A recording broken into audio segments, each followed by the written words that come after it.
Warning: the Chaotic Culture Podcast is a program for mature audiences.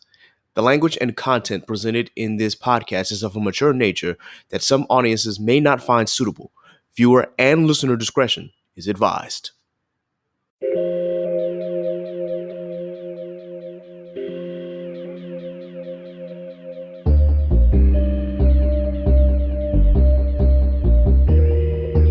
Yeah.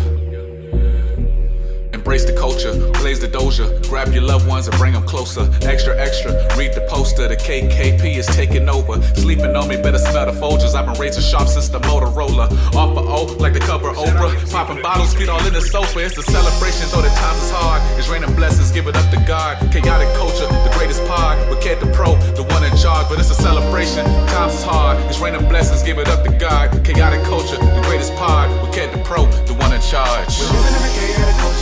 We're living in a chaotic culture. We're living in a chaotic culture. We're living in a chaotic culture. We're living in a chaotic culture. Oh, we're living in a chaotic culture. We're living in a chaotic culture. We're living in a chaotic culture. We're living in a chaotic culture. Oh, we're living in a chaotic culture. We're living in a chaotic culture. We're living in a chaotic culture. We're living in a chaotic culture. Oh, we're living in a chaotic culture. We're living in a chaotic culture. We're living in a chaotic culture. We're living in a chaotic culture.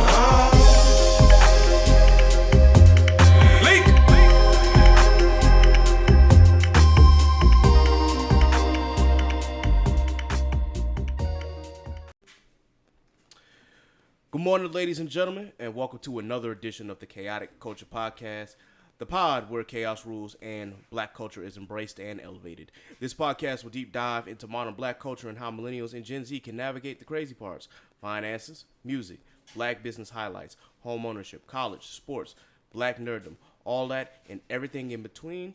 It is not safe. All of these will be covered. If you joined us for my little rant on Friday, I thank you for tuning in. I definitely had to get that out there because y'all kind of know somewhat of my political affiliation and how I just had to go in on our party here because obviously Virginia decided that they were going to be a red state again. A what? You weren't paying attention? The gubernatorial election happened this past Tuesday, and Youngkin won. Yeah. No. I wish I was surprised, but I'm not. All right, it's time to go. Pack your shit, y'all. Yeah. Pretty much. Pack your shit.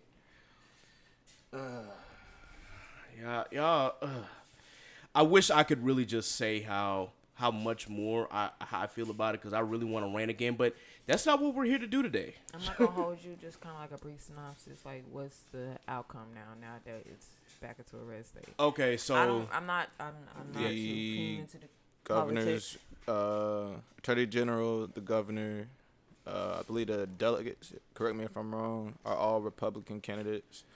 I don't think there were any Democratic wins on this go round. At least not for Virginia. In this go round, pretty much the governor is a Republican, the lieutenant governor is Republican, the attorney general is Republican, and the House of Delegates is a Republican. In Republican control, excuse me. The only thing that is still in Democratic control is the state Senate, which at best that just means, maybe gridlock. That's really the best that we can hope for at this point. Is just. So what is the guidelines as far as the state? Like, what do they got in place? Do y'all know? Hang on real quick. My mic just kind of fell apart on me. Just give me 1 second. I can answer that question. Law, can you, provide sort of a synopsis for that? Really, it's just because Youngkin really didn't have a quote-unquote plan. He really doesn't. Or like an agenda for becoming governor. It was kind of just like essentially whatever they come up with. And giggles. Yeah. So whatever comes about to be within like their meetings, it will probably go forward without any type of Real plan. or like Typical. You know what I'm saying? Like they don't have an argument to dismiss it essentially. That's typical of Republican parties. The best thing that can really happen at this juncture is that you get gridlock in the state Senate. Like if the House of Delegates wants to pass something because Youngkin wants it passed, it'll get passed in maybe the House of Delegates, but if it has to go up to the state Senate will probably pretty much just have to fight it or let it die. But then that could give grounds for the Republicans to say, "Oh, we can't get our agenda done and such," and the Democratic, the Senate is going to obstruct and things like that. The thing about the Virginia though is that every 2 years and every 4 or 6 years, I believe, in the Senate, like they'll have another election. So 2 years from now, there'll be another election for House of Delegates. So the Democrats can get another chance to kind of flip it back to them. We'll see. It was a bloodbath for the Democrats, at least in Virginia.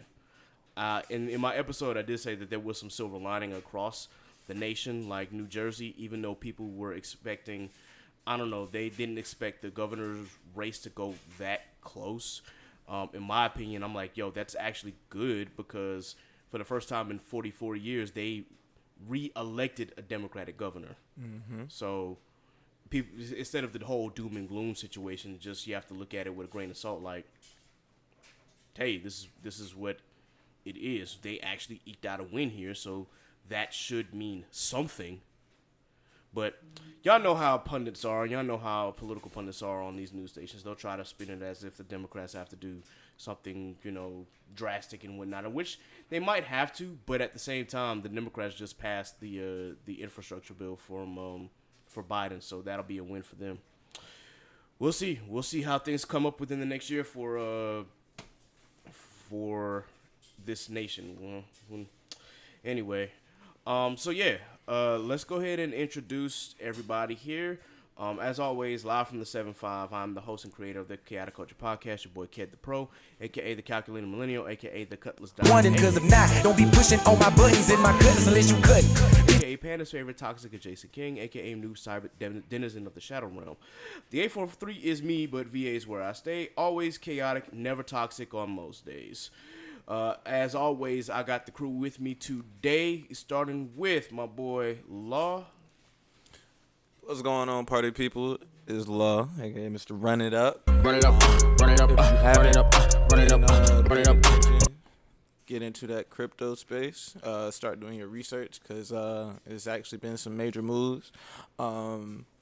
My investments are coming around, and I'm going to continue to add to those investments so that when things really boom, you know what I'm saying, I'm going to be up some. So, yeah, definitely tap in and continue to, do your research. Indeed. And, of course, the first lady of this pod here, Miss Nasa. Y'all already know what is good. This your girl Nasa, a.k.a. Tony Noir, the female Picasso. Good vibes only. And you already know, welcome to the station. How y'all doing? How's everybody doing? Doing good. I'm doing good. I'm actually doing good this week. I ain't gonna hold you. It's sad.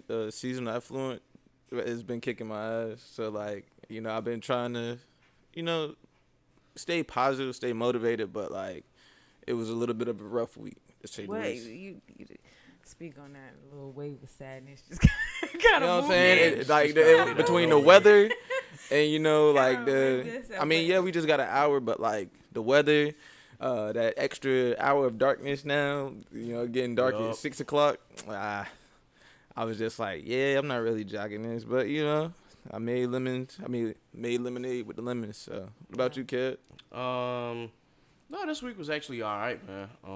I got a chance to get back into the swing of things with my job. I think, and I honestly think it is because of my grandfather passing that I was not able to focus between August and October, but I got back into focus, and I'm doing really well. Just have to determine on, if it's still a good option for me to be in the department that I'm in. But, other than that, things came out good, and I cannot complain one bit. This week has actually been pretty good. Like, everything seemed to be going pretty well. I have no complaints.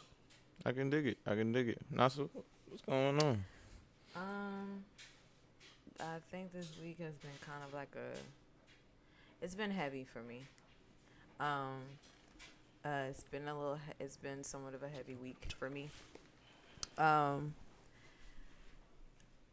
getting into the swing of things with therapy, And I had my last therapy session on Saturday. Okay. So we're now starting to get into like the nitty gritty. We're about to start getting into the nitty gritty, and so my last session, it was just more so kind of like a lot to think about, and so Okay. again, it's been heavy, but I know that it's for a purpose. Mm-hmm. I know that it's for a purpose, but I'm here. Cool. That's beautiful. I'm glad you going on that journey. Just remember, I'm going on a journey. I am going on a journey. It's gonna get worse before it gets better. Okay, but once right it gets better, it hurts. right now, it's putting a toll on my mental, but it's okay. Like I know that, like in due time, it's gonna get better. Right now, it's just like I know right now it's just like we're gonna be revealing. There's gonna be a lot more revealing right now than there is going to be healing. Because I do feel like you gotta reveal stuff before you're able to tackle it on. That's real. So, I definitely feel like this is right now. That's the mode that I'm in. So I do want to give this encouragement to anybody who's listening. Like if you guys are really serious about therapy, please do. I know it can be a little scary thought. It can be an overwhelming thought, but it's necessary. And just me being in a vulnerable space, it is very necessary. I'm uncomfortable right now. Yeah, I feel that. I am in a very uncomfortable place, but I know that where I'm headed is going to be so beautiful. So please, like, if you're really serious about getting yourself together, getting your own mental healing so that you're not carrying on any baggage or carrying on any traumas, please go seek therapy. So Word. For those of y'all who are in the background, I'm sorry, my dryer was going in. I'm just trying to make sure that my mic is working properly. So, yeah, there's that. But I'm glad to hear that everything seems to be going good again. Seasonal depression is real, especially with, as Law had mentioned, with daylight savings time now ending. It's like, okay, well, now it's getting darker much sooner. And things get out of nowhere. The air is colder. It's difficult to adjust. And then on top of that, you have to deal with every aspect of life coming at you in one way or one direction or another. You just have to make sure that you're getting the proper healing that you're needing, seeking the best counsel and the guidance that you can find, and try to stay positive throughout this entire season. We are getting close to Thanksgiving and Christmas, so for those who don't know, Christmas is my favorite holiday, so I'm just waiting on that. Though I am one of those people who will not play Christmas songs until after Thanksgiving. I like my holidays one at a time. I don't like to blend, so there's that. For those of y'all who play your Christmas music immediately after Halloween, y'all are psychopaths. I guarantee you they mix they candy yams and they macaroni and cheese. I don't doubt it. Or they put jelly in their grits. Don't remind me about that. Oh my God. I don't know about jelly. I can do sugar, but I don't know. Y'all Southern, so yeah. Y'all Southern. I can deal with sugar. Yes, I can't deal with salt. I'll take sugar and grits, but jelly and grits. No, yeah, that's I can't do that. That's no. No. If I ever met a person who did that, at that point, I'm to the point where I'm like, I don't want to have anything to do with you because I don't know what you be doing in the kitchen. Like, what else can you do then? Like, I seen a video. They made macaroni and cheese. They just they didn't boil the noodles. They just put dry noodles in the bottom of the pan, put the block of cheese in the middle. I saw that. Put the milk on top. What was it? What else they did? I think they put like sour cream or some shit in there. Then they put it in the oven, stirred it, and put raisins in the shit. At that point, I think they're just doing it to What's troll. up with y'all and raisins? I don't know what that was. Like, that was atrocious. Raisins don't go in potato salad. No, they sure don't. Okay. Raisins don't go really much in anything. They like, don't. It's like a side snack. Like, yeah. You choose. Whoever invented raisins, we're gonna have to talk because they dried a grape and figured, hey, this might be a tasty This might treat. be tasty. Like, I remember, you remember when you were younger, you probably got like the little raisins in your lunchbox. Mm-hmm. It was at one point I used to fuck with raisins. I ain't gonna hold you. There was one little sliver of a moment that I actually fucked with raisins. And Yeah. now it's just like, nah. Yeah, I can't deal, man. Like I'll eat grapes all day, every day, but just raisins, nah. I just can't. I can't. And that's really crazy because my mom used to really like make that a snack for me when I was like Make that a snack. when I was 6 or 7. And then I used to like really get into her raisin bran and whatnot when I was a kid. Oh. I love me some raisin bran, Nah, but yeah. I was not messing with the raisins. Like at a certain point, I was like, I like the raisin Just scoop them bran. jars out. Yeah. Like I like the raisins, but there was too many raisins. In Y'all my remember the bran. yogurt covered raisins? Yes. Them Johnson used to slap. Okay, them yogurt covered raisins, like them chocolate covered raisins, I could do those. I could do chocolate. Okay, chocolate covered raisins, I can dig it. But I could like, definitely do those. But everything else, matter of fact, I think, one of these days that's gonna be my gift to somebody. Like, somebody pissed me off. like little middle school, Happy birthday! Like little They gonna open middle up, it's gonna be a box of raisins. salad, look. Yeah. Nah, that's a good gift to give somebody you don't like. It's just Exactly. like, oh, yeah, hey, Merry Christmas. Here go a whole box of raisins. Do Or- with that what you will. Or give the gift for avocados. An avocado. Somebody might actually like avocados, man. Like, I know if someone gave me an avocado, though, I'd probably be pissed. Like, bro, my stomach can't stand avocados. I don't know what Oh it is. man, you're missing out. I can't stomach avocados, bro. I I love can't me stomach. some avocado. I can't stomach that. I can't stomach guac. Like anything avocado based, it just. I don't know if it's an allergy or what have you. Guacamole. Avocado and guacamole. but- Yeah. That's that stuff right there. Me and Oh, you avocados see? do not get along. I don't know what it is, but my mom could tell you the I used to eat it like regularly, and then one day I just was at a Hispanic restaurant, and story time for those listening up. We were at a Hispanic restaurant. I had a plate with guacamole in it, and next thing I know, I'm in the bathroom just earling. And then the next time I had I can't eat sushi because I'm allergic to seafood, but I had like the vegetable rolls at the little Japanese restaurants, and the vegetable rolls had avocado in it. I didn't think anything of it until I ate it, and then I threw up again. I'm like, okay, so me and avocados don't get along apparently. So since then, I just have not touched it and just won't. So Speaking of sushi, there's I'm a fan of sushi now, but before it was not it. It was not it for me. oh word. It was not it for me. Well, Side note: do not ever. If you ever see somebody carrying sushi in a store, don't ever grab it. don't ever grab it because that shit was mad nasty. Like I just grabbed it and shoved it in my mouth and it's like, I can imagine. No. Yeah, Not just in hand, like In hand, one like- singular piece of, no, not single. It was like a little tray. Like they were doing little, like the ones at Kroger. yeah, like Sam's Club. But like that sushi actually slap. If I Girl. can't goddamn get the Sushi King. If I listen, And shit look, was Sushi King not- be taxing. okay, they be taxing, but So- it was not. And the thing about Sushi King is that I hear the sushi is actually like pretty decent. It's just everything else, because I have to eat everything else. It's kind of like hit or miss. Yeah, it really does depend. Like, if you're gonna get like the hibachi and stuff, it'd be better to go for lunch. Mm-hmm.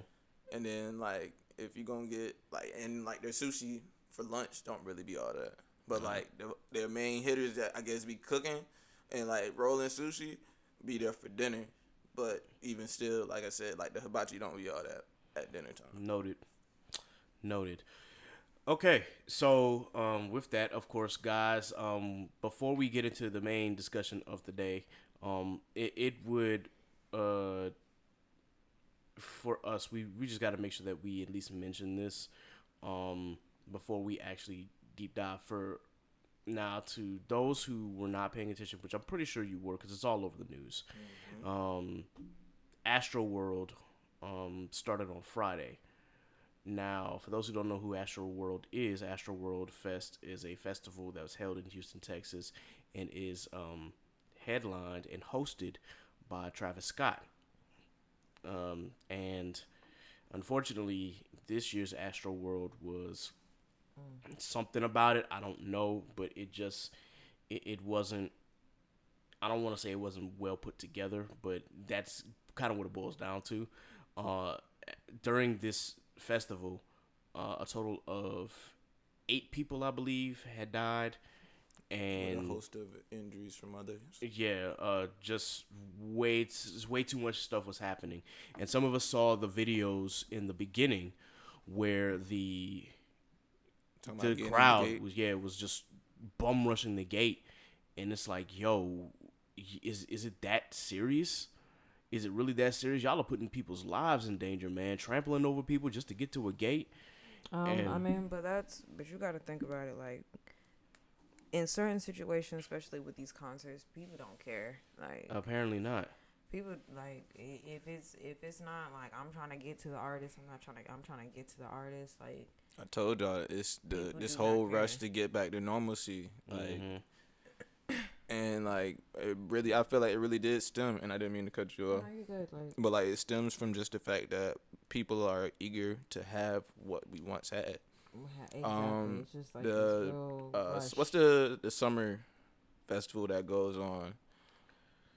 Which one you talking about, like Something in the Rolling Water? Loud or? It was either Rolling Loud Something in the Water.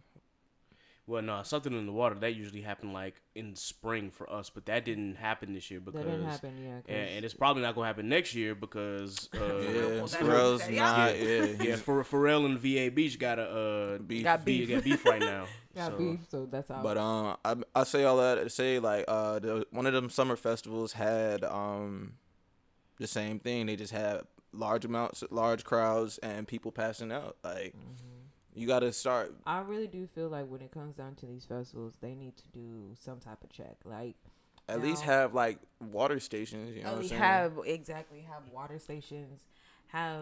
Do a check as far as, you know, what kind of drugs is being, you know, looked in. And don't get me wrong, like, everybody's gonna, you know, do what they need to do to, you know, have a good time. But then when it comes to a point when you're dealing with somebody's safe, when dealing with everybody's safety, it's fine to have fun, it's fine to have a good time.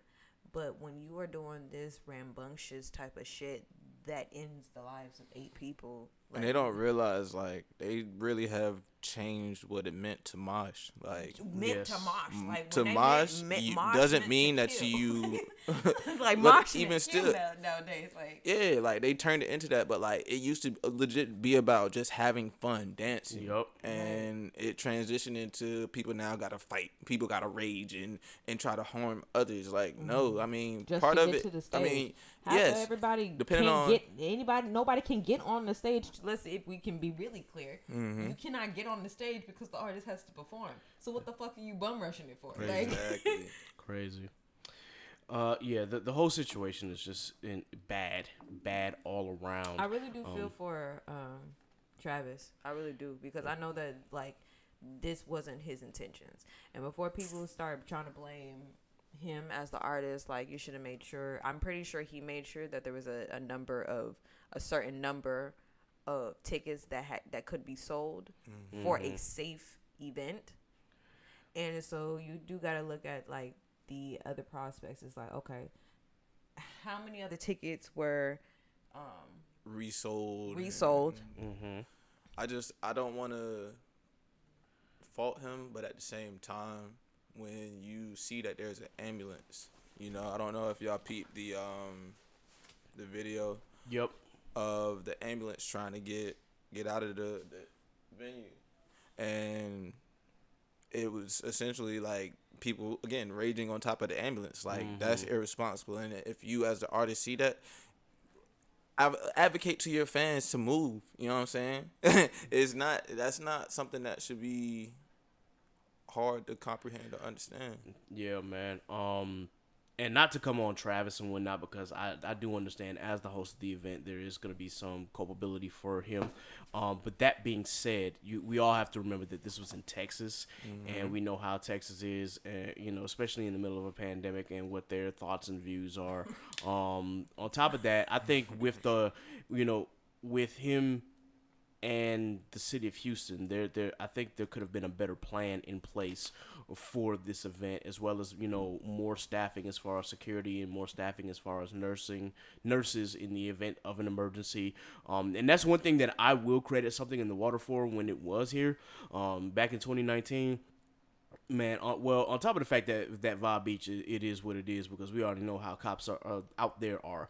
But with them, you know, you knew that you had a great security out there. You knew that you were going to have medical staff ready for an emergency, in which case, because there was an emergency that happened at Something in the Water, and the first responders were there quick to get that person out of there.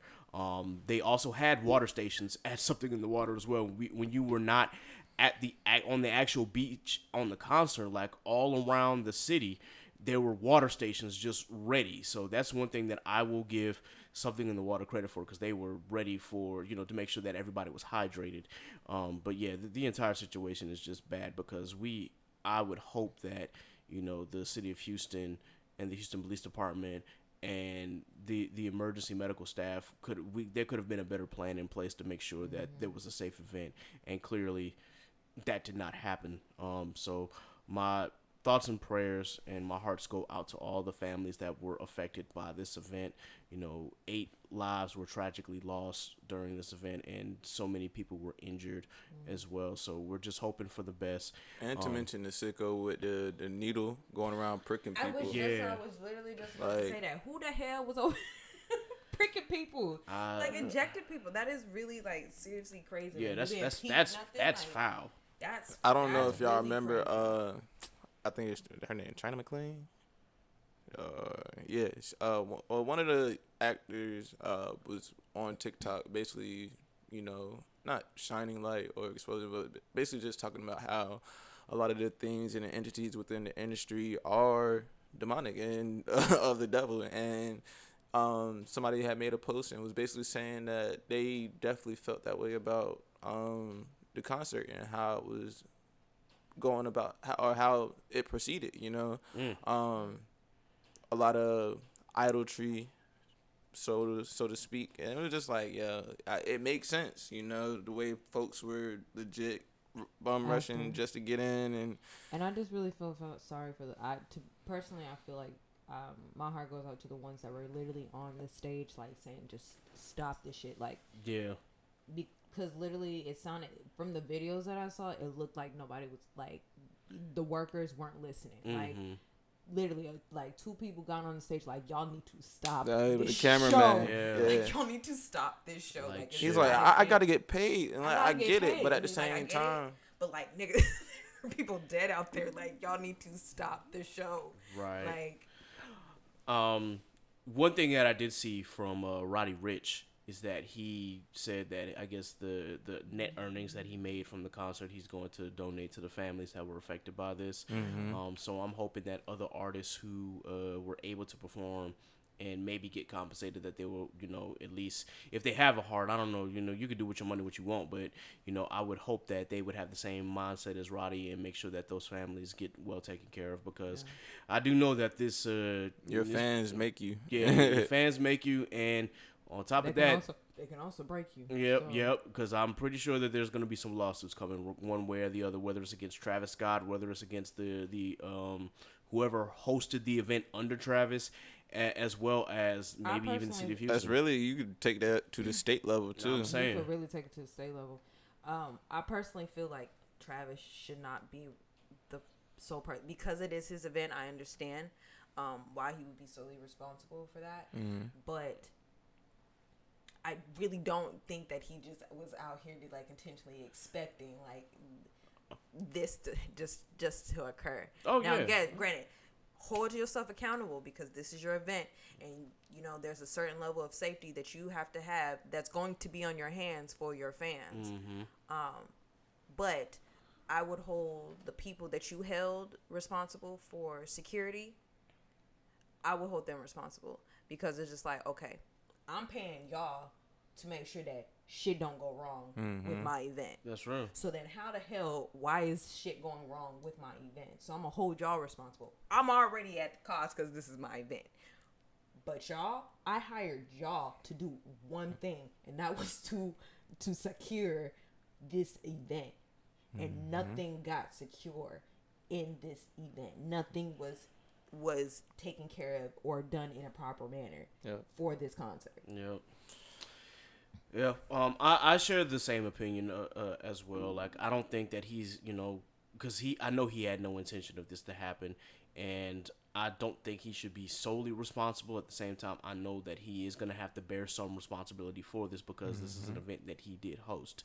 But that's why I said, like, as far as like the city of Houston itself and whoever the event organizers were, that there's some culpability for them too. It's just like, y'all need to make sure that everything needs to be in order and in place before you go, and have a festival, because things like this can and will happen at festivals, especially with a large amount of people. You have to make sure that you are fully equipped and beyond prepared in the event that something tragic happens. So I don't know. Maybe I think it's just me. Like, if I was to host a show, granted, I want the show to be sold out. I want the venue to be sold out, but to me, at this point, I think I might have to make some space. I'm gonna have to make some space because in the building or something, because I don't. That's real. So with that, hopefully, Travis and the organizers are able to make the best out of the situation, and the families will get some sort of compensation or find some kind of peace. I know this is going to be difficult to deal with, but once again, our hearts go out to those families. Before we get into the topic of the day, I just want to say that we're going to at least talk about some of the stuff that we saw this past weekend. This is another lit, mid, or miss, and I saw Eternals this past weekend. I did. I saw it yesterday. Now, for me, Eternals kind of sits somewhere in the middle of either lit or mid, because I enjoyed the visual aspect of the movie. I enjoyed the concepts of the movie. I just felt that some people can complain about the long run time, and it's a Marvel movie. It's either going to be like really, really short or really, really long.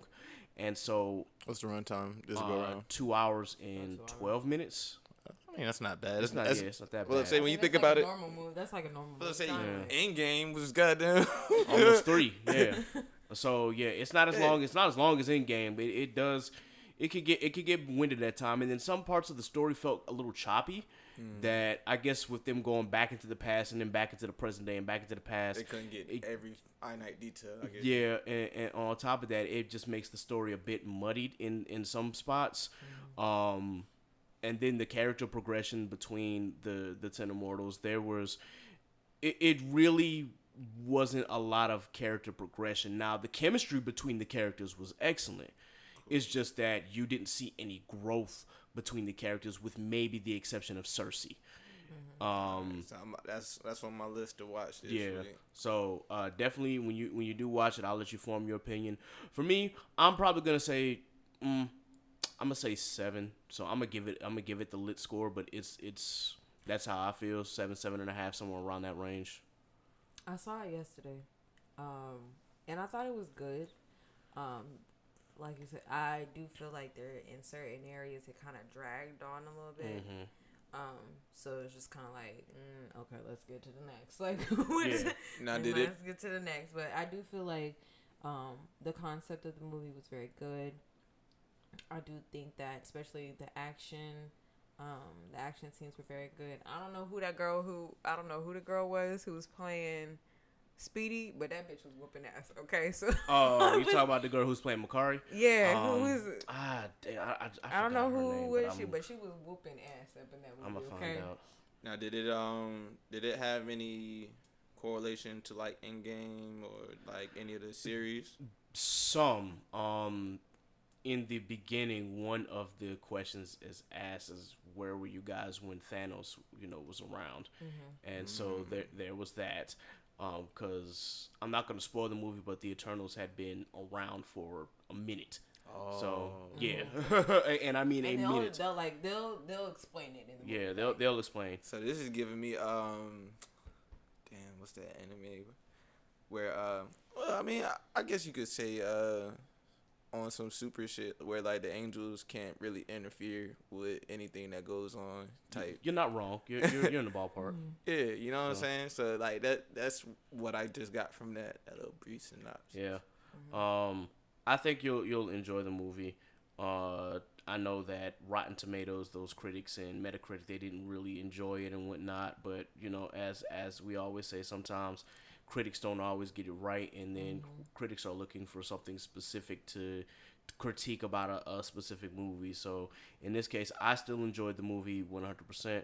I'm about to name the actor here who played Makari, aka the Eternal who could run fast.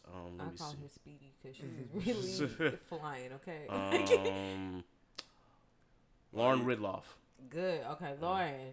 Shawty Yeah. was whooping ass in that movie. Okay. Yeah. It was really like dink dink. Yeah.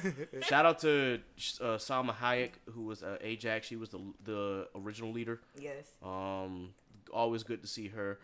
Shout out to Brian Tyree Henry as Fastos, bro. He definitely made the movie much more enjoyable from a comedic standpoint. So yeah, definitely shout out to him. Yeah, if you haven't seen the movie, definitely go check it out. I can't recommend the movie enough. It was a really good movie. It wasn't the best Marvel movie in the world. It wasn't. But it was decent. Like yeah, it was decent enough to watch. I can definitely be like, you know what, I can watch it. Like Indeed. Let me Okay. tell you about another movie I watched this weekend. Oh, what's up? The Harder They Fall. oh Yeah, saw I that heard. too. I haven't Saw seen that it, but too. I heard that joint was That good. was good. That was good. KJ. Let me tell you something. KJ. I might have to watch it after we get out of here. This is what it makes me think. Was our Black Cowboys really that gangster? Like that they just made it seem like we was really about that shit. On me, KJ. When we Think Django at the end of Django, how he was whooping ass and not taking no names. Think that, but like times 20. Times 20. Oh shit. Okay. Goodness. Hey, I put The me on. ending took me out. I was like, oh no, you did not just say that. No, you did it. Okay. Okay. But like the harder they fall, I definitely am gonna watch that when I get home because like the harder they fall is definitely good. And I was just like, y'all is really slicing and dicing niggas. Y'all is really on the I will take your word map for with it. Like they was really on the map with it. Okay, I was just like, look, I want to know, is this what our Southern Cowboys was like? Because if this was what our Southern Cowboys was like, period. Say less. Okay. So that is definitely on my movie list for this week. I'll probably watch it as soon as we get up out of here. I'm not gonna say I'm not interested in the football game coming up because right now it's Sunday night and right now it's the Titans and the Rams. Actually a classic rivalry. I'm probably not gonna watch only because my favorite player on the Titans right now is injured. Shout out to Derrick Henry, but it is what it is. Yeah, you definitely do. So with that, let us go ahead and get started. So we are bringing back the Music Roundtable for this episode, ladies and gentlemen. It's actually going to be a shorter episode because this artist has a shorter discography. This week, we are ranking the entire Usher discography from one of our favorite artists, who oddly enough happens to be from Tennessee. Mr. Usher Raymond IV. Excuse me, I lied. Not from Tennessee. I think his family in Tennessee, but if I'm not mistaken, he's from Texas and spent some time in Atlanta. So, yeah. Mr. Usher Raymond IV at one point was considered the king of R&B, or one of the kings of R&B. We are going to do a ranking system and rank all of the albums that Usher has dropped. He's dropped 9 official albums, not including the live album, which we will not rank here in this session. As always, we have a tier system. We've already made the tier maker here. S rank is considered the top rank. It is also what I'm going to put as the classic, which means the album is a classic. Then you have A rank, B rank, C rank, D or dud, and F or flop. So, with that, we're going to take the 9 albums and try to see where we rank each of them. So, as always, we start at the very beginning of an artist's discography, and we will start with his very first album, Usher. Named after him, of course. Hey, you wasn't wrong. He was born in Dallas, raised in Chattanooga, and then moved to Atlanta. I thought so. You've been all over the place. Yep. Okay, so starting with the first album, Usher. This is his first album. If I'm not mistaken, it was under LaFace Records. So was he talking about LaFace? Yep. Okay, yeah, it was 1994. Yep. 1994, LaFace Records. Gotcha. So yeah, founded at LaFace Records. If I'm not mistaken, Diddy handled the majority of the production on this album. Yeah, it's from the vantage point of 1994. You could tell that Usher is really talented. Just a young kid in love. Yeah, Just a young kid in the. he definitely was, and the I'm youth showed in this album because it did not seem It like didn't even sound like him. it didn't sound like him, and then there were certain parts that kind of did, but it's like he's still trying to mature. Like his sound is not. It's not a very mature sound. Me, it was B2K vibes. Like not B2K. Damn, what was that boy group? Troop. Nah, not Troop. I'm talking about like closer to like our age group type boy Like band. Mindless Behavior. Or, Yeah. B5? Okay. I forgot about B5. B5. All they did was All of them. covers. Yeah, like. So like that's where his tonality and voicing gave me, Yeah. like, I feel like his voice was just reminding me of the lead singer of Troop.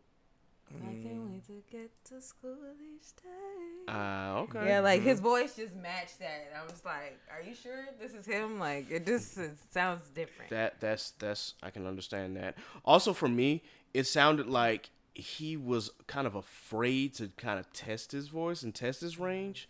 Like I don't want to say Like that he was test the timid, waters? but yeah, it's just like still had the clamp. yeah, he definitely did. He's like he stayed in the pocket throughout the majority of his songs. He didn't really want to show off his range or his vocal ability. He just kind of, okay, here's the songs, I'm gonna sing them, and then that's it. I'm not gonna like put forth a lot of effort into these songs. That's kind of what it sounded like to me.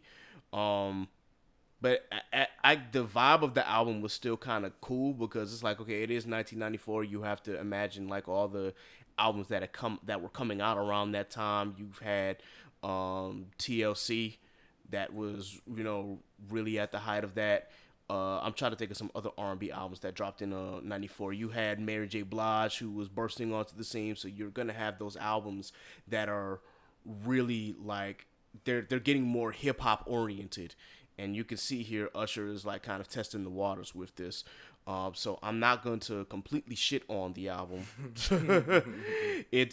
But it doesn't really like move the needle. It didn't move the needle. It didn't move me the way I wanted it to. But it was cute. Like I thought it was. Well, so you think about it, he was coming out with artists like In Vogue, Keith Sweat, yes. Keith Washington, Silk, Brandy. Okay, so he was just like, I'm gonna let the big hitters hit. I'm gonna let the hitters hit.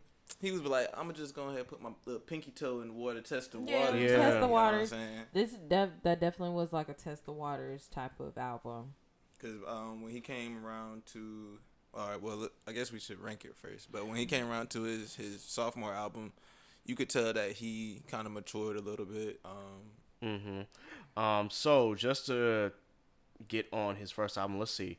What did I say? Oh, I found it on Twitter. I said, it's not trash, but there are no standout tracks. There's definitely nothing that like stood out on this album. It could get mundane and dull at times, and I talk about him not using his full vocal ability.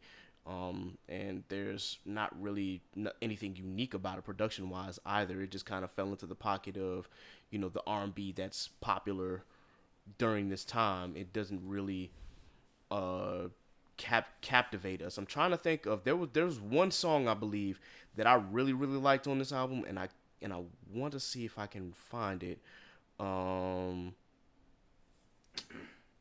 I think it was Whispers.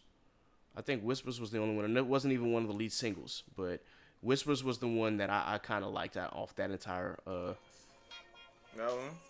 yeah.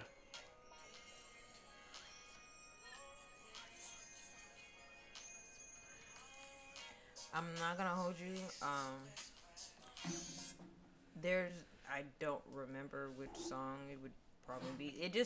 This first album really wasn't capturing for me to be like, okay. Yeah. Oh, I accidentally played that one. But yeah.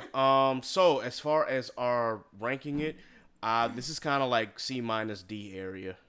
Okay. So what are we thinking? I'll give it a C. You know what I'm saying? For an It was opening. cute. C for cute. Right, Like, on God, like I said, like that's teenage Usher, bro. Yeah. Like he sounded like a little kid in high school trying to spit to a young mind girl you, at we wasn't lunch even type. born. We wasn't. Well, I was born, but I was 3 years old. I wasn't even born yet. So. Yeah, so You're still a twinkle. I was a full I was a full toddler when There's this still a thought in there. album came thought out. in there, like, So, okay. So I said C minus. Everybody else said C. So we're gonna go with C. So it'll we'll put the Usher album here at C, and then leads into his sophomore album, My Way. put that nigga on the map. That I will put him on the goddamn map. Like, absolutely. Off rip. Like, there's only 10 songs. 10 songs, and the And- majority of them were bangers. Majority of them are Yeah. bangers, okay?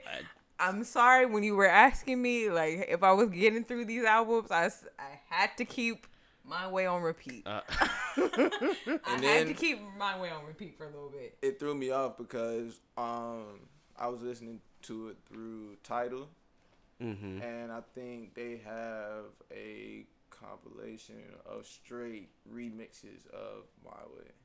I believe it was either that or You Make Me Wanna. One of those two, where like it was just again, and like different remixes. I'm like, bruh. Yeah. All right, you about to make me not even want to listen to this. But like, nah, it was a banger. I ain't gonna hold you. Like, My Way definitely. I don't know what the heck that is. Definitely Might be made an ad that's playing on my phone. I just can't find where. Okay, whatever. But yeah. My Way definitely at this point. JD takes over, Jermaine Dupri, as far as production okay. and Sony Music Entertainment. Yes, and my boy JD.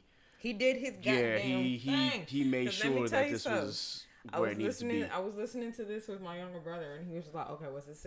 We was listening to his first time. He was like, "Okay, this is cool. I've never heard Usher in this voice." Like, I was like, "Oh, yeah, me either." And so we listened to the second album, and we just going through the list, and where was that song? Where was that song? Because I Will where is was that actually song? one of his sleepers. Like And that was a sleeper. Yeah. Of course we have all heard "You Make Me Wanna," yes. nice and slow jam, My Way. Uh-huh. But I Will, that was a bop. Okay, was on repeat. Is on my playlist. that song. Yeah, he needs to be slapped for that one. Yeah. He needs to be just, like, backhanded for that one because that is like on repeat. That is the repeat song. Yeah, with My Way, clearly this is with JD's help, Usher was finally able to break through and break out. You could tell that he was now he's testing his range. He still hasn't matured fully into his sound yet, but you can hear the potential there. Like, okay, It's on its way. It's on its way. It is on its Okay. way. And on top of that, there's a good balance with it only being 10 songs. You've got the pop songs, you've got the slow jams, and the fact that it's only 10 minutes and the album doesn't overstay its welcome. On top of that, I could deal with the 10 songs. I could deal with the 10 songs because it flowed, and a good portion of the songs were bops. So I'm Yes. just like, I could go back and just choose from each bop and just have a blast. So with that, I'm pretty sure our audience knows most of the songs on this album because, again, as we said, like all of these tracks on the albums have, for the most part, have been on the radio multiple times. You've maybe My Way hasn't been on the radio that much, but I remember the My Way video for the first time introduced us to Tyrese. If none of y'all have remembered that video, go back and watch it. That was the first time Tyrese was shown before he broke out. Not even a few months. Yeah, a few months later. So. Yeah, and he wasn't even singing; he was just dancing. And unfortunately, YouTube only has, I think this is the BET version of the video, because there was 2 versions of that video, one for BET and one for MTV/VH1. And yeah, at that point you could see the dance moves a little more clearly in the VH1 MTV one, but you don't see that on YouTube, obviously, because it's just one version. So with that, I think this is clearly it's S, because My Way is a classic. Mm-hmm. Do we have any disagreements on that? No. The best. I'm gonna put that as a S. Where? What's our ranking? S A B C D F. I don't want to do it as an S. Okay. I'll give it an A though. I will give it an A because there were several bops on that. Okay. So, NASA says S. Me, myself, and Law say. Well, NASA says A. Myself and Law say S. So this is probably A, S, one of the two. Yeah. So either one doesn't Either matter. one. So I guess this will be in the we'll put it in the S range for now, and then we'll see if it needs to come down lower or not. But as of right now, it's at the it's S rank. Let me tell you something. I will. Mm-hmm. That brings us to his third album, 8701. Which I actually find funny because 2001 I guess it originally dropped with the 360 deal, and then he later went on to drop the master, and the 360 album. Oh, well, they both have the same amount of songs, but yeah, just I find that this one didn't move different. me. This 8701 did not move me. Artista Records. It did not move me. That's interesting. Arista. Yeah, for me, 8701 is actually, it's not Usher's best album, but it's actually one of my personal favorites. And I think because when you have songs like, I Guess You Remind Me, You Don't Have to Call, You Got It Bad, which is actually one of my favorite ballads, those ones definitely hit. Now, the filler on that album, I'll admit, doesn't hit as well. Whereas, like with My Way, the songs that he did not release hit. On this one, it was hit or miss depending on which track it was. And I'm gonna see if I can look through the track list and remember which ones were and which ones were okay. I don't know what it is about 2001, but like for all the artists that have like dropped in like the mid to late 90s, and then they have that early 2000s, like it's like that's like for me was like the beginning of the like struggle to like attention span for me, because it was just like, bruh, you talking about the same stuff. Yeah, just like just making it sound didn't different. move. It just really didn't move me. Like granted, like you got it bad. You Don't Have to Call. That was a good one. Those those are already bops that we already knew of. But like the rest of the songs just wasn't. It just wasn't hitting. See, for me, I will say songs that were good on this one were, other than the ones that we just named, Good Old Ghetto, because it told a nice little story, and I believe that's my food, and maybe I Don't Know, the one that was produced by Pharrell, that one was pretty straight. Now, the songs that didn't hit, Twerk It Out, I wasn't a fan of that. No, not at all. Yeah, that's fine. Hottest Thing, it was alright. But any song that kind of like did not have any input from Jermaine Dupri or Pharrell in this case, kind of fell flat.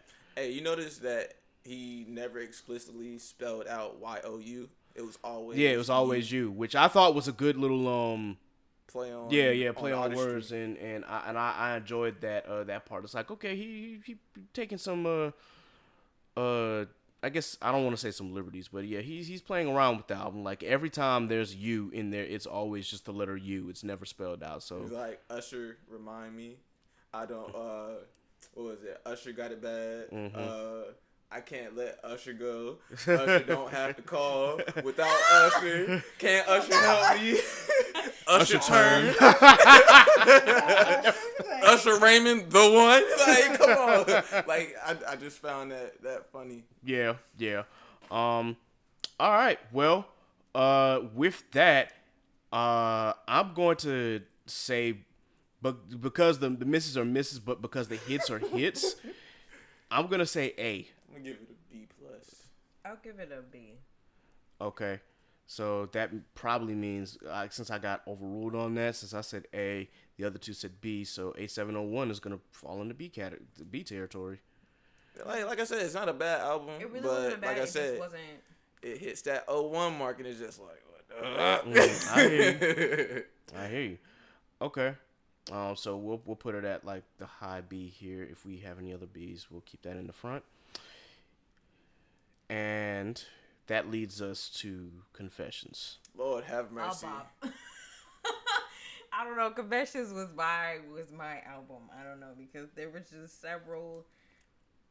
And just from start to finish, like that man was in his bag on this album. Is when he blew. He was in his prime. He was in his bag when he did this. It just, yeah. I remember like we was in middle school, like either middle school or elementary when this shit came out. So I was in middle school, so y'all were probably still definitely in elementary. Elementary school, like second, third grade type. Yeah. Like, and this was like, this is a song we was watching probably on like 106 in Park. No, back before they did all the colorful theme. Like, right. Y'all remember that, John? Yeah.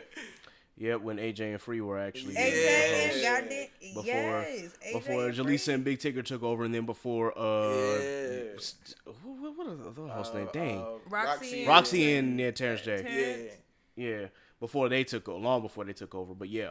But it was just bop after bop after bop, and I was just like, wow. Yeah, I'm listening to this, and it's just here we go. Every song on here. He brought some for the most part. 701 back with his album too. Yeah. Because where is it? What song was it? I'm sorry. Can You Handle It? Can Usher handle it? Can you handle it? Can you handle it? That was always a good bop. Superstar was a good one. Burn. Mm-hmm. We're not gonna talk about that one. That was a good one too. We're not gonna talk about that one. But My Boo. That's what it's made for. That's always a good one. Yo, Superstar. Yeah, Superstar. Superstar is oh my gosh, Superstar is one of those. Caught Up, right? Yeah, Caught Up was good. Good bop. Caught Up, and don't know what it is. Okay. Come on. Yeah, that whole album, man. He really, the whole album was from top to bottom. He did his shit on this one. Like, he was really in his bag. Now, don't get me wrong. There were a couple songs that I could have been like, I could have done without, but best believe a good portion of this. Confessions, bro. A good portion of and this. part two. I was like, bro. Was it Confessions 1 or 2? Both of them. Both of them. And see, it depending on which one you listen to. It was Confessions Part 2 for me. Yeah, because you had like, there was a Confessions interlude on like the old album, and then it was just Confessions Part 2. But then if you like listened on Spotify, Confessions Part 1 is a full out song. Yep. Mm-hmm. So yeah, and I loved that change. I'm like, oh, because I remember the interlude from the video and from the old album, and then I'm hearing Part 1, I guess, fully fleshed out for the first time. I'm like, oh shit, okay, Usher, all right, I mess with it. So when I thought I could say it, see, go to side, that. Watermelon. Right. And I don't know what to do. I gotta keep going. Hey, so obviously this is Usher's best-selling album, period. You can and just for some context, man, I remember when Yeah came out and how everybody on this, because Yeah had actually came out like late 2003, so I was 12. Chokehold on all my teenage cousins, bro. Son, and when it got to that next, when it got to the next year, and then the white people got a hold of it, they were just like, oh my gosh, like, have y'all heard of this this artist named Usher? I'm like, yeah, we've been hearing about Usher since '97. Where have you been? Right. Like, when they played Confessions, I know for a fact I was in middle school. No, not even in middle school. Maybe like It's roller ring, so that was like so 4th, 5th grade, getting ready to go to middle school. To go to middle school. Yeah, I was getting ready to go to 8th grade when this when the album dropped. Oh so. yeah, so we was definitely hit on that road to 6th grade. Mm-hmm. We was definitely on that road to 6th grade because I remember like we would always have like the little school dances and stuff like that. Yep. And this was like one of the and I don't know if Confessions was one of them. Probably not. Confessions is probably not one of them, but definitely was. And when the radio overplayed Burn. Yes. Oh my God! Like you couldn't go anywhere without 20 minutes without hearing that joint. Like. Mm-hmm. It even got spoofed by the Boondocks, if y'all remember that episode. But it's just like later we didn't really know what that song meant until later. Well, I ain't gonna dive deep into that. We're not gonna speak on that. that. Yeah. But still, stay healthy. Indeed. Stay safe. Confessions is by far his best-selling album. Okay. This album went diamond. I naturally, just because of the impact that Confessions had in the mid 2000s, how people consider that still one of the best R&B albums to ever drop. Confessions is that's S rank. I don't think there's that's any S rank. disagreement. Okay, Yeah. we're not about to sleep on it. It's S. It's S rank, and in this case, it's the top S rank because we had My Way as S rank, so we're gonna put Confessions in front of that. And if you guys out in the audience disagree with me for whatever reason, I don't know why you would disagree with Confessions being S rank, but whatever. Cause y'all know. Yeah, if you've listened to this album, you know from top to bottom this album goes. So far, for those of you who have been paying attention, we have Usher's debut album, Usher, at C. We have My Way at S, 8701 at B, and Confessions at S. Mm-hmm. So with that, the next album to rank is going to be Usher's Here I Stand. Oh wait, LaFace Records. Yep. Now, for me personally, Here I Stand is like a mature version of Confessions. Some of the topics were kind of the same, and it's like, okay, yeah, Usher, you're getting into the repetitive stage here, but at the same time, the topics here are going to be a little more serious, as opposed to what they were for Confessions. I of course, you've got Love in This Club and Love in This Club Part 2. That used to be my song. Yeah, those are my joints. Trading Places. Yes, Trading Places. You got Here I Stand, which is actually one of my favorite songs off this album. And then you've got Moving Mountains, which shows a lot of Usher's range. You could tell, like, from the time he finished 8701 and got to Confessions, that Usher has fully embraced his range now, and that his sound has completely matured at this point. Mm-hmm. He was for this album, I know he wanted to talk a little bit of, more about some serious things, especially since he had just had a kid. So that being said, it felt a little inconsistent at times, because it's like, okay, we're getting to see who you are as a person, and how you feel about certain situations, especially in the song His Mistakes. That one kind of hit for me, because it's like, okay, why am I paying for your ex's mistakes? Mm-hmm. And so, I'm gonna get out of that kind of that kind of situation. Oddly enough, Neo produced that song. And I think Neo probably wrote. Neo's pen is actually pretty good on here, and of course, The Dream is on this album as well, as far as his pen. About to say honorable mentions. I think it's dope that you got Jay-Z and Beyonce up Yeah, here. on this album at the same time. Like, buddy, I liked Best Thing as well. So Love You Gently. Love that song. Mm-hmm. Love that song. Yeah. So. What's a man to do? Yeah, this album, you could tell this is more of Usher's serious side, And granted, while it doesn't hit the same as Confessions, I think that the tones of this album and the direction that he wanted to go, it's still he was able to get across what he wanted. So, personally, I think that this album is an A. It's not top tier Usher, obviously, but it's still pretty solid. Yeah, it's a really, really solid. I can definitely say that I can go back and and listen. Mm-hmm. So like I said, like, this will is every where song it be on began repeat? to.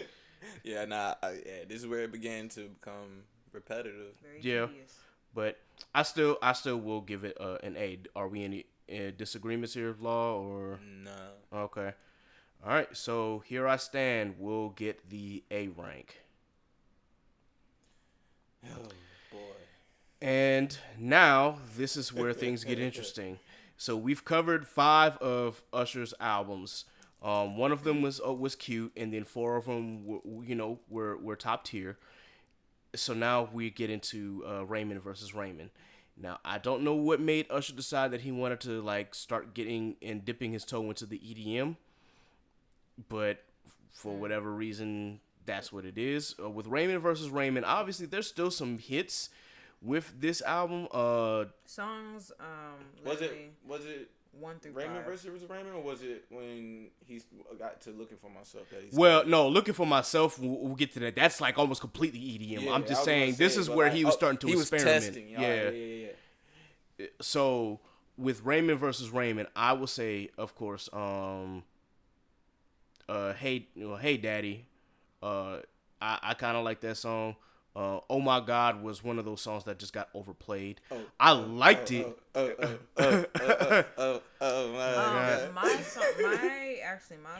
song on this one was Little Freak with Nicki Minaj. That's actually a song that I did not like. Really? Not because Nicki didn't go in on that song. I just didn't like Usher on that song. Right. I think his now the beats were crazy, but I just think that he kind of limited himself vocally on that song. And I can see that. Like, I think more so what attracted me to that song was the beat. Mm-hmm. And I like the flow of the beat. And of course, Nicki, she did her thing on the song. So Yeah. I like that song. There Goes My Baby, Hey Dad. Like, There Goes My Baby is probably my favorite song on the entire track. The first 5 songs the first 5 songs, Monstar, it was more so just like an introduction. But like the first 5 I could really get with, and then he lost me. Yeah, he started to. You could tell that the sound was starting to become geared towards EDM. Because I honestly thought that it was supposed to be kind of like a fun love story type of album. But then he just went from one end to another. Baby tonight. And the DJ got us falling in love. And just for context, because there's Raymond versus Raymond, and then he made this EP called Versus, which had those tracks, which had more EDM tracks on there.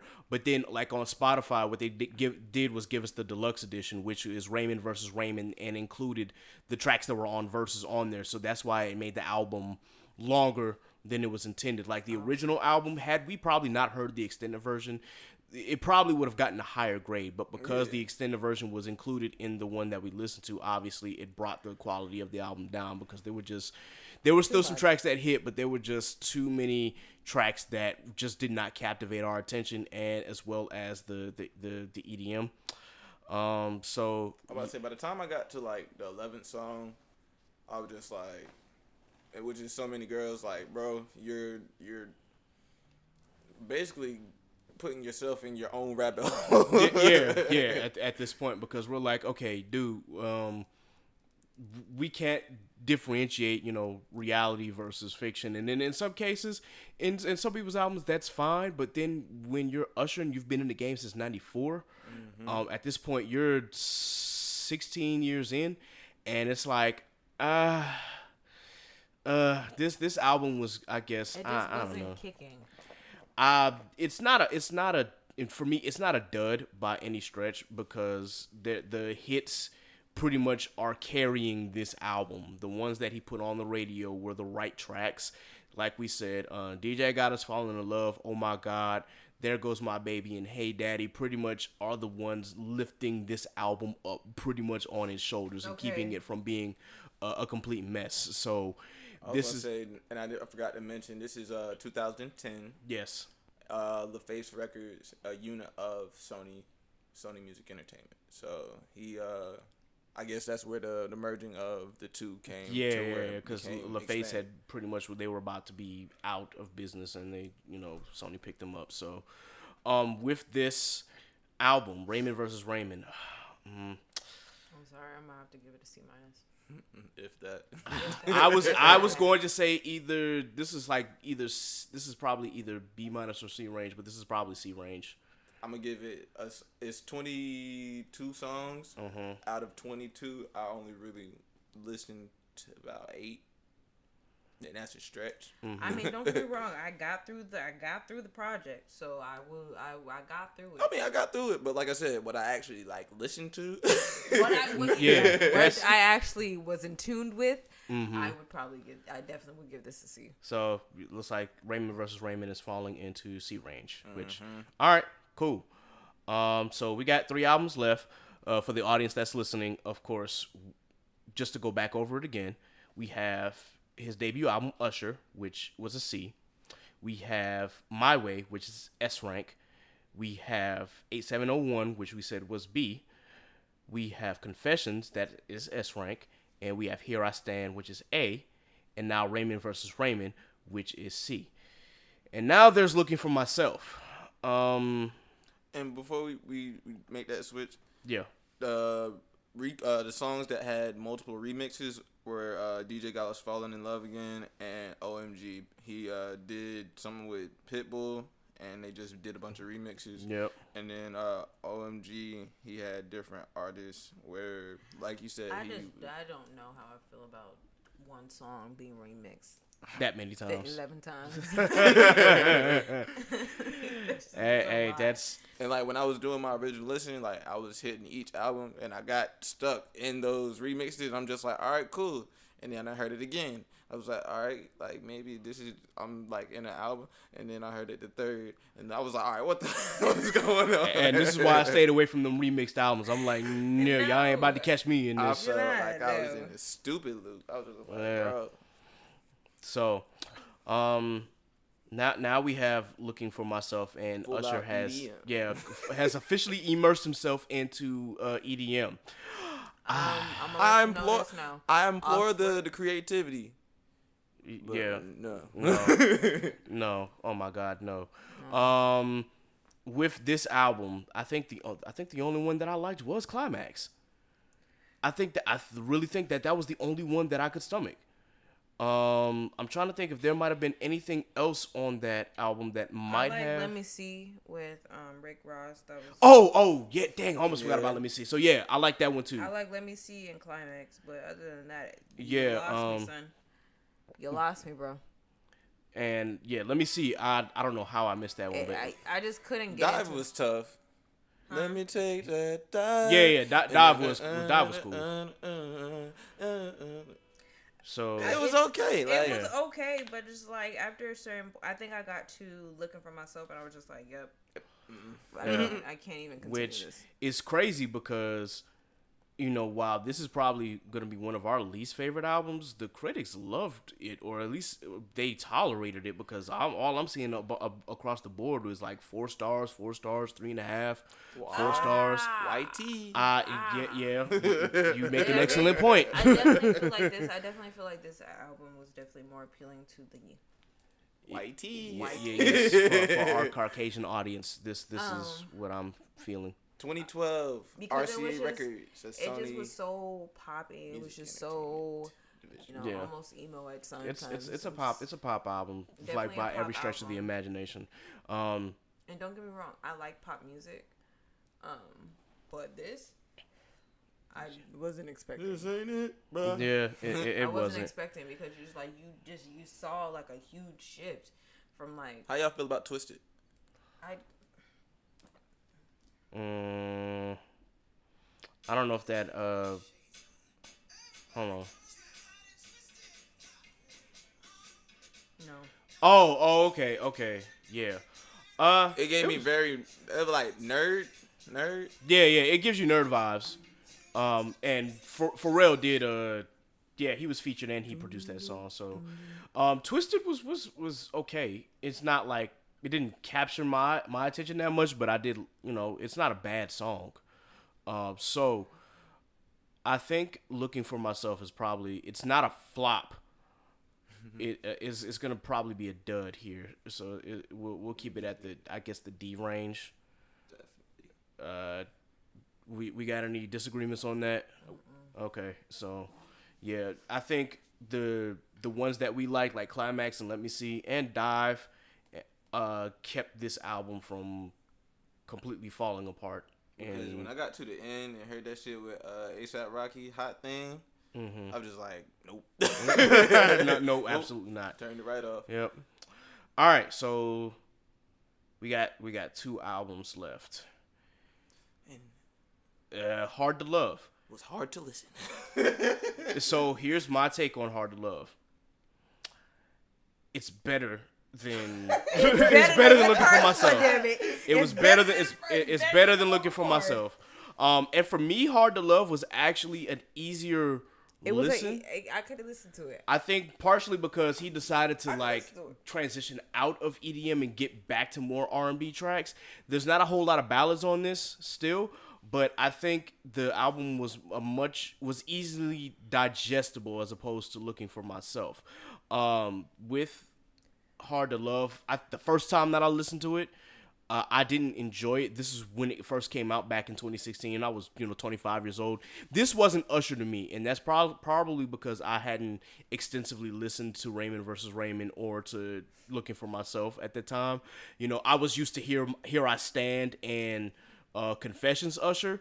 So at that point, I'm like, this really kind of doesn't sound like Usher to me, so I really don't enjoy this. But after hearing Raymond versus Raymond and Looking for Myself, I came to appreciate this album a little more. Like, okay, definitely, yeah. So it's, this, like you said, 2016 RCA Records. I was just like, bro, you making it a little bit hard, but I guess I can stomach it a little bit more than like you said, the last 2. Yeah. I can stomach it. Like I actually did enjoy the song "Missing You." They overplayed No Limit. Like, yeah, they got that. I mean, they pretty much crammed that down our throats. 2016.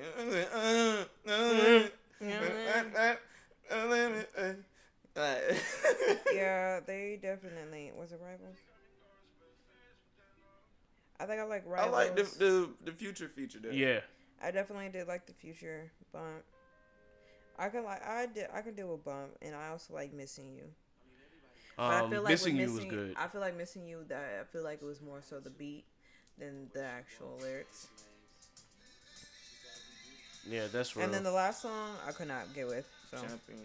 Oh, because that was from that movie. I forgot what movie that was. Hands of Stone.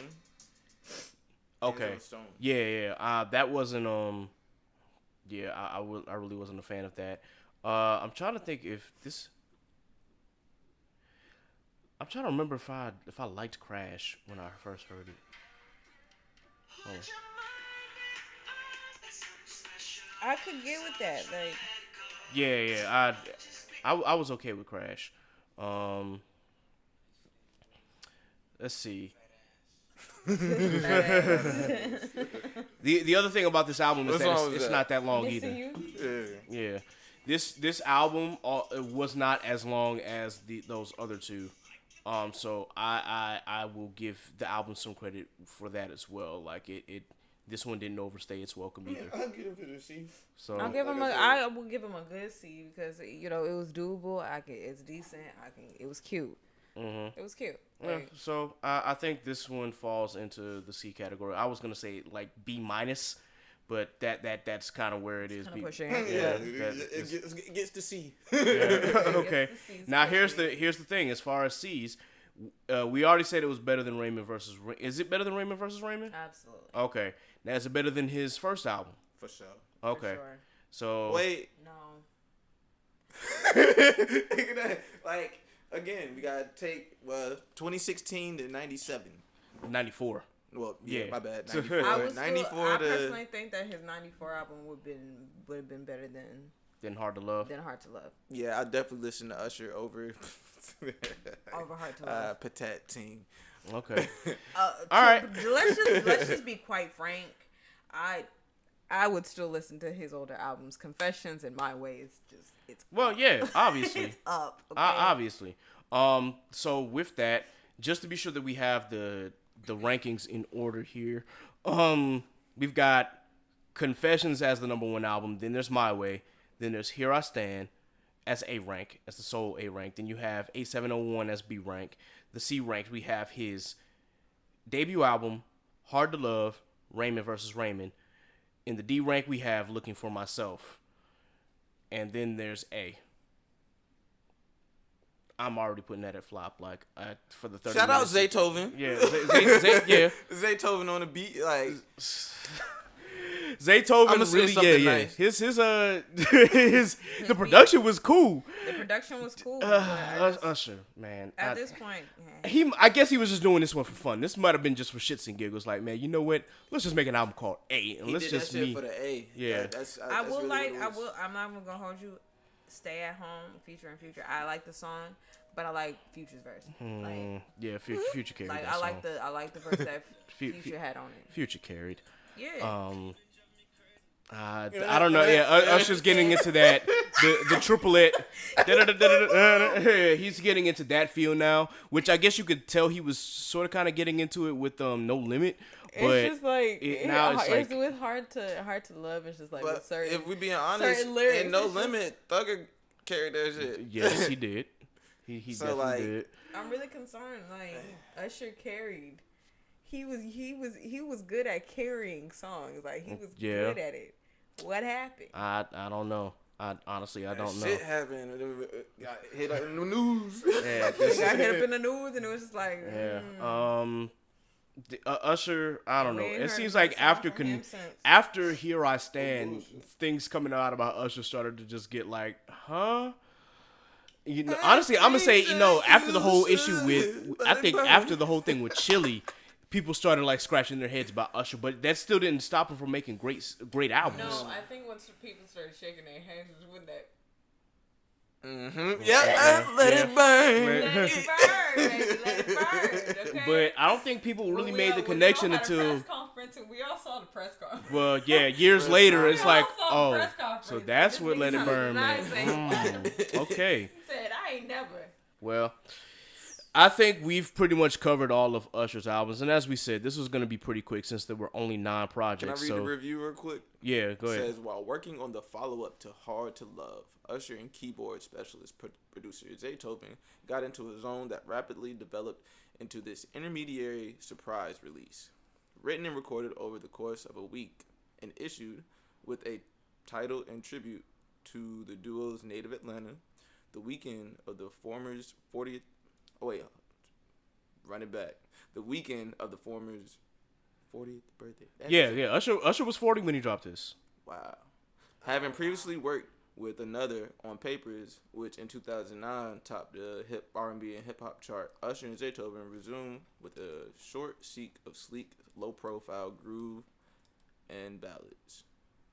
Usher switches between hedonistic and repentant modes, with carnality usually implied during the rare moments when it is non-explicit. Certainly not a stretch for him.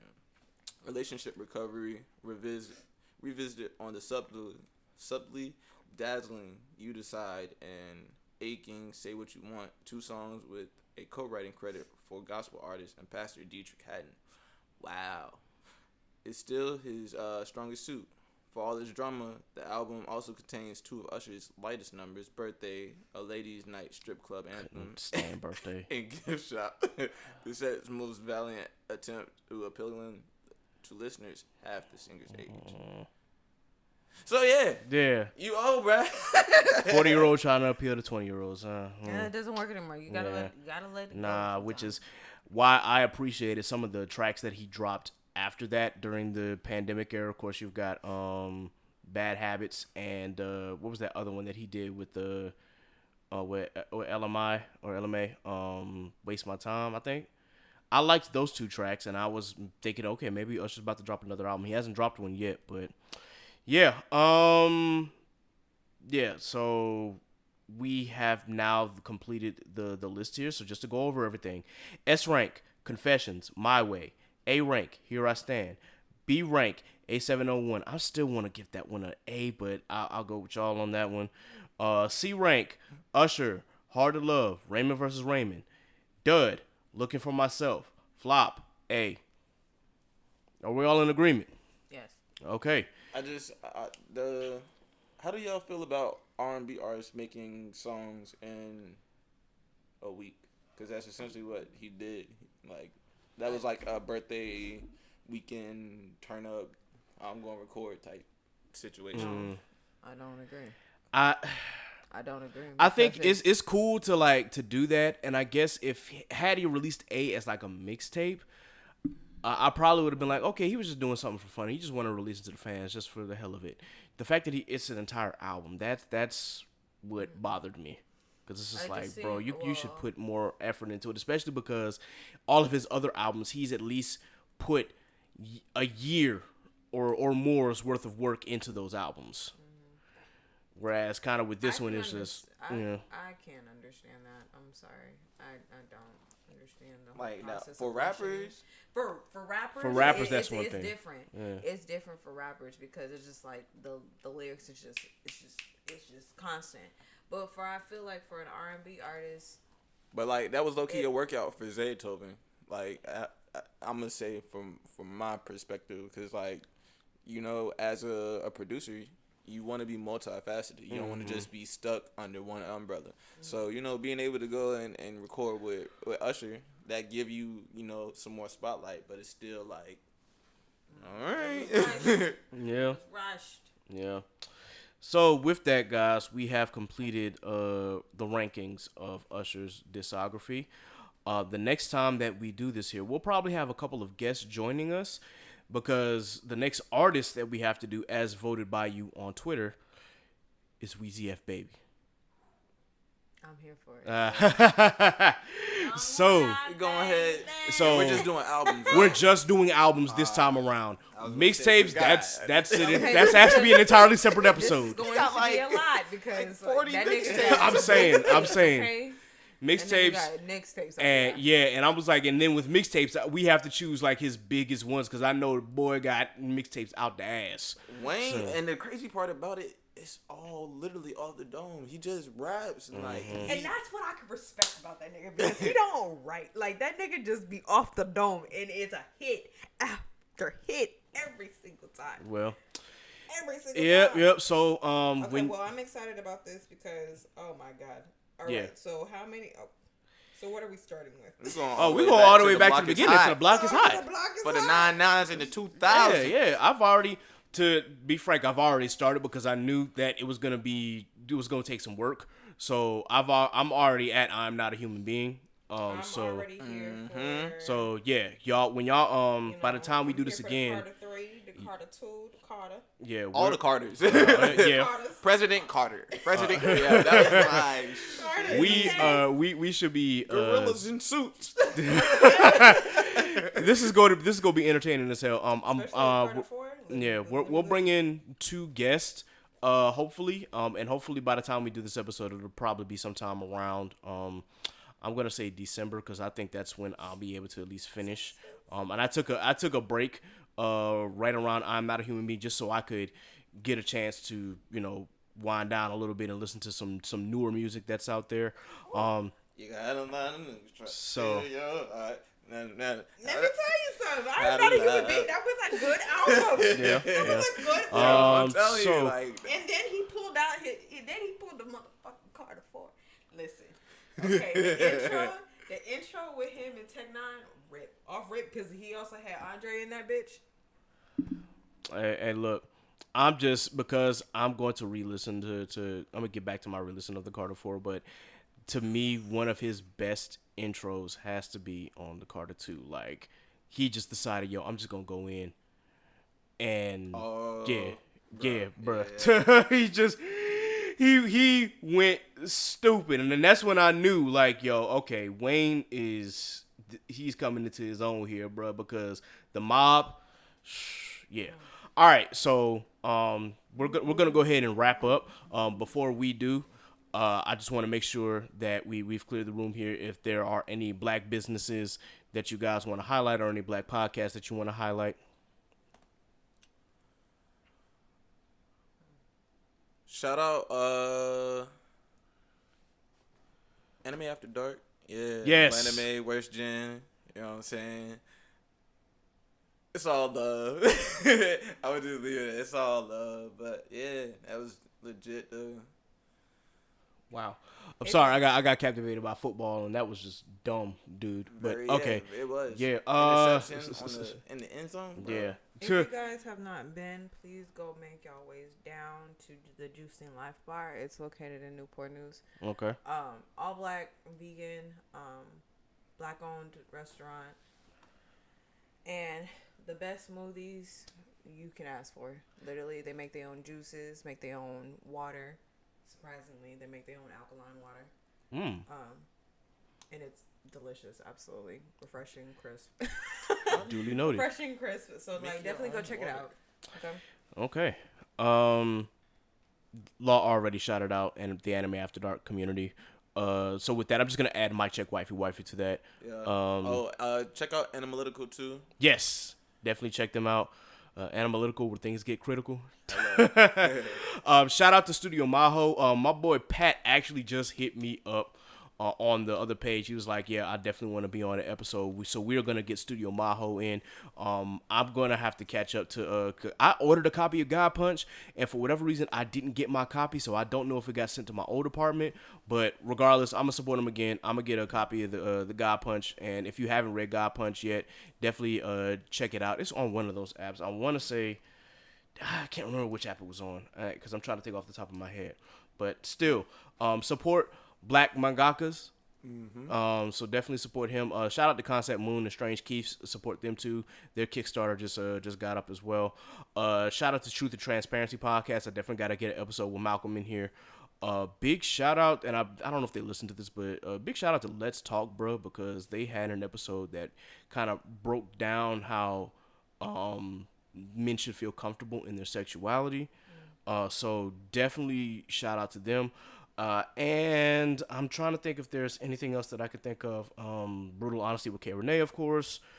I'm trying to think if there's any other podcast that I could think of at the top of my head, or any other businesses. Shout out to the homie DeAndre McEwen Jr. Of course, as always, Already Paid, or AP Styles.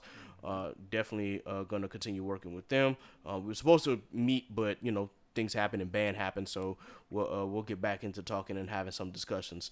Naturally Bodied, Jada. Yeah, definitely shout out to Naturally Bodied and Jada and her products. Definitely check them out. I got some beard balm from her still in my bathroom, so yeah, I definitely continue to use her products. Definitely check her out. I think that is it. As far as music is concerned, with this, I hope you guys had a good time listening to this. For the new albums that dropped, obviously, for my ladies, we all know about Summer Walker. Let me tell you something. In my opinion, that Summer Walker. Yeah, in my opinion, this album is not as good as Over It, but it still is what it is. She definitely had some good. There's a good story throughout the entire album, which I'll give her that. I don't know what you're talking about, because I think that Still Over It is better than Over It. So what I'm hearing is you slid down the wall a couple times. No, I didn't slide. No, like, don't get me wrong. Like, I was actually just chilling, had my little, did my little wake and bake, what I'm saying? Oh, okay. Just a little chill, I do think that, like, over it was good, but with Still Over It, I have a list of songs that I have had on repeat since it's dropped. Okay. Over It, I did not do that. But now, if she follows up with a third album and names it Never Over It, I'm just gonna be like, bro. I would hope Never not. Over It. I would hope not. She's over it. She's still over it. Never over it. Like, it's just Whatever. not gonna happen. But I do feel that with Summer Walker's album, like, this was definitely more relatable than the first. Like, and I feel like women, because I've seen some of the comments and be like, you know, she stayed and so I don't really feel sympathy for her. Yeah, you know what? Every woman, everybody succumbs to love. Has done some dumb shit when it comes to love. Has done some real ridiculous ass shit when it comes to that. So well, I mean, and it's throughout the album. She was warned, but she was. Yeah. I mean, and I think that shows a lot of, you know, growth. And power on her end, because she's vulnerable enough to say that, like, hey, I was a dummy. I'm sorry, I wasn't laughing. It's just like I'm sitting here thinking about what was it, Fourth Baby Mama? Hey, yeah, the song goes, but yeah, it was just like, dang, yo, you. Damn, when she's over here explaining, like, she's over like, whoo, child. Well, what did you do to this woman? Summer, don't mess with him. Yeah, 9 months later. Oh, but man. Moving on from and the fact Summer that Walker. London was just he was so nonchalant about it. It was just like, oh, what everybody hit me up. Oh, the summer drop. I mean the album drop. Like, thank you for the inspiration. I said that ain't the most dickhead. Like, what? Damn, son. Narcissistic dickhead shit I've heard. Like, you're just like, and then Thug, he over here like, what the hell? Like, he's like, how'd I get in this? But I want to say fuck you too, so don't throw me into your shit. But I get what she was trying to say. I get where she was coming at. Damn! Wow! Again to the house. Pick 6. Y'all didn't even try. Dang, Matthew Stafford. Okay. He got it. It was just. Yep. All right, so moving on from Miss Summer Walker, two other albums that also dropped were Yellow Tape 2 by Key Glock. Gotta finish that. That's why I said you had everybody. You had the women, like I said earlier, sliding on the wall, mad at all niggas, and then you had Glock, I'm about that paper, turn me up, and then you had those in the middle who were crying and holding the pistol. and then for me, you had people like me. I had Terrace Martin dropped, and y'all know that's my kind of music. So Terrace Martin dropped an album called Drones. I'm in the middle of that right now. I'm vibing out. I really enjoyed that album so far. So definitely check those 3 albums out if you haven't. Again, we're not supporters here, and we're not going to be what's the word I'm looking for? We're not sponsored by them, but still. I love me some Key Glock. So let me go ahead and check out that album real quick. So. Anyway, guys, we definitely appreciate you tuning into this episode, so let us go ahead and sign off. Be sure that you like, share, and subscribe to the Chaotic Culture Podcast. Be sure that you follow and like our page on Facebook. You can search us at Chaotic Culture Podcast. Please be sure that you follow us on all social media, including our Twitter page. You can follow us on Twitter at Chaotic_Culture, and you can follow us on Instagram at Chaotic Culture Pod. You can follow me, Ked the Pro, that's K3D the Pro, on Instagram and on Twitter. You can follow Miss Nasa on all social media at _CallMeNasa, and you can follow Law on Twitter at Law96_, and you can follow him on Instagram at L.JR_96. Once again, thank you for tuning in to the ranking of the Usher Discography. We will bring the Music Roundtable back soon for Lil Wayne. Stay tuned for that. Weezy. All right. Y'all know what time it is. Thank you for joining us for the Chaotic Culture Podcast. Be blessed. Be safe. God is love. Deuces. Look, it's chaos in these streets, so let's talk about it, please. Let's hold some conversation. You see where I'm coming from. Yes, it's so amazing. Go ahead, get comfortable. You can grab a seat, take a load off your feet. Yeah, welcome to the table. We don't tell no lies over here. This ain't no fable. We just live our lives over here. We ain't no angels. We just shine our light over here. We got the power. We just showing love over here. Cause everybody needs some, yeah. And we don't need a reason.